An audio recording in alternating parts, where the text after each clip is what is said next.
नमस्कार साथियों, आप सबका Decent Learning Series YouTube channel पे स्वागत करता हूं। और इस वीडियो मेरे का मतलब लाइव आने का या इस वीडियो के डालने का मेरा एक पर्पज़ है। मैंने इस चैनल को बनाने का जो मेरा उद्देश्य था वो एसीएफ एग्ज़ाम को लेके था। जिस टाइम लास्ट फर्स्ट बार लॉकडाउन हुआ उस दौरान मैं भी एसीएफ की तैयारी कर रहा था और उस दौरान मैंने घर बैठे इस चैनल को बनाया था।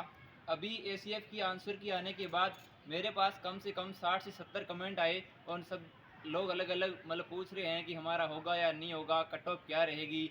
इसको लेके फिर मैंने एक वीडियो बनाया है। इसके साथ साथ हम लोगों ने डीएलएस पब्लिकेशन हमारा है, इससे इस पे हमने बहुत सारी किताबें लिखी है। आप ये देख सकते हो, अभी हमारी किताब आई है भारतीय अर्थव्यवस्था डीएलएस। इसके अंदर इसके जो हमारे मार्गदर्शक और जो मुख्य लेखक है वो मनमोहन शर्मा, जो द्वितीय रैंक उन्होंने प्राप्त की है इस बार आरएएस 2018 के अंदर। वो हमारे बहुत ही ज़्यादा ही होनहार और ये प्रतिभावान लेखक हैं। उनके मार्गदर्शन के अंदर हमने ये बुक लिखी है। इसके अलावा अगर मैं आपको इनकी सारी बुक बताऊं अपनी, तो ये हमारी अर्थव्यवस्था की बुक आती है, जो राजस्थान का इकोनॉमिक रिव्यू आता है उसकी बुक है। इसके अलावा हमने यह इकोनॉमी का वन स्टॉप सॉल्यूशन लिखा है। इसके तहत हमने क्या किया है कि आईएएस मुख्य परीक्षा जिसने 2018 की दी थी तो उसने निश्चित रूप से हमारा वन स्टॉप सॉल्यूशन पढ़ा होगा। और इसके साथ साथ वन स्टॉप सॉल्यूशन के अंदर खास बात ये रही कि आरएएस के जितने टॉपर्स हैं, जो टॉप 100 के अंदर हैं, उनके भी कम से कम 15-20 लोगों का उनके पास फ़ोन आया। उन्होंने ये कहा कि हमने आपकी वन स्टॉप सॉल्यूशन वाली बुक पढ़ी है। तो इसका भी मैंने सोचा दो आपको चीज़ें एक साथ बता दूं। तो अभी हमने ये बुक अभी 4-5 अलग अलग और बुक्स निकाली है और हमारा टारगेट है कि आरएएस मुख्य परीक्षा की पूरी सीरीज़ की बुक निकालना। खैर ये बात तो हमारे डीएलएस चैनल के बारे में बात हो गई, जो पब्लिकेशन की बात हो गई। अब मेरा जो मुख्य टारगेट ये था कि एसीएफ कैसे बना है आफत छात्रों के लिए और क्या क्या है उलझने छात्रों के साथ, और लोगों का कट ऑफ को लेके क्या क्या रिव्यू आ रहा है और स्केलिंग है वो किस प्रकार से सिर दर्द बन गया है। तो सबसे पहले मैं ऐसे बनूँ आपको बताऊं कि एसीएफ किस प्रकार से आफत बना है। क्योंकि हम सब लोगों ने बहुत ही इमोशनल तरीके से इसकी तैयारी की, वैकेंसी आई और सब लोगों ने ये सोचा कि ऑब्जेक्टिव एग्ज़ाम है और ऑफिसर पोस्ट है, तो बहुत ही अच्छे लोगों ने इसकी तैयारी की। मैं जानता हूँ हम सब लोगों ने अच्छे से तैयारी की, टाइम भी बहुत लंबा खींचा इसके अंदर, बहुत बार उलझने आई, एग्ज़ाम पोस्टपोन हुआ, लेकिन हमने निरंतर रूप से इसकी तैयारी की।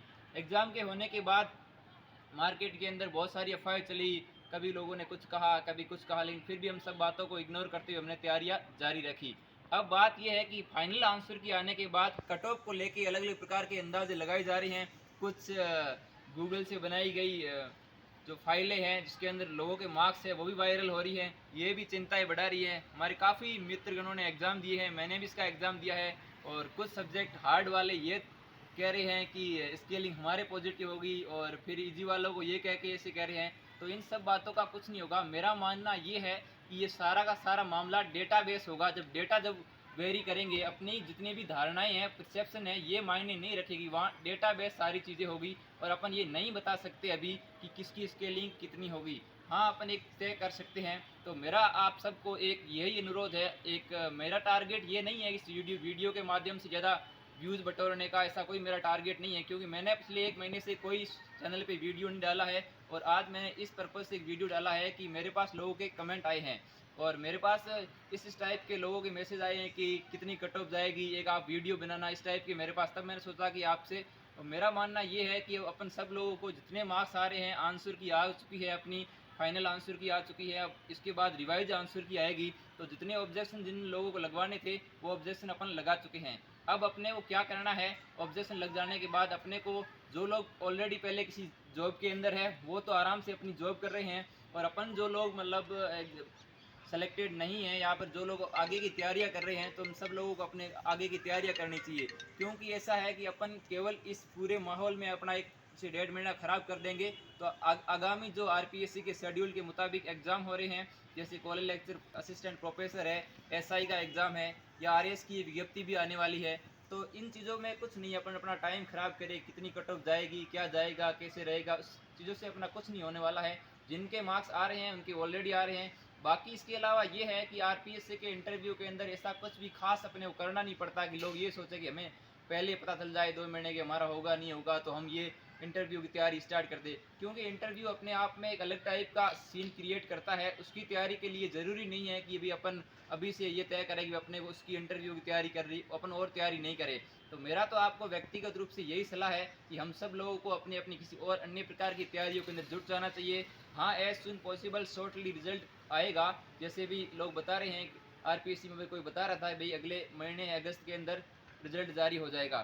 तो ये है कि भाई अगस्त के अंदर जब रिजल्ट आ ही जाएगा तो इन सब बातों का डिस्कस करने की कोई ज़रूरत नहीं है। लोगों ने अलग अलग प्रकार के ग्रुप बनाए हैं, ठीक है, ऑब्जेक्शन हो गए हैं ग्रुप के अंदर। हर टाइप के लोगों की अलग अलग मानसिकताएं होती है। कुछ लोग आपको ये कहेंगे आपका नहीं हुआ, कुछ लोग ये कहेंगे आपका हो जाएगा। तो इन सब बातों से वैसे कुछ नहीं होना, कि सारी चीज़ें क्या होती हैं कि इमोशन और धारणाओं से कुछ नहीं होता। मेरा मानना ये है कि सारी चीज़ें स्टैटिकल और डेटाबेस होती है। जब डेटा अपने पास आएंगे, उनके पास आरपीसी पास डेटा है, किसकी क्या स्केलिंग होगी, क्या कट ऑफ जाएगी। कट ऑफ को लेके मेरा तो एक ही मानना ये है, कट ऑफ को लेके, कि जनरल और ओबीसी से जो लोग बिलोंग करते हैं उनके मार्क्स अगर 400 के आसपास है। और फिर क्या है कि कट ऑफ इसलिए नहीं तय की जा रही, कि उसका एक मुख्य कारण ये है कट ऑफ तय करने का, कि कट ऑफ इसलिए नहीं तय की जाती क्योंकि इसमें अलग अलग सब्जेक्ट हैं।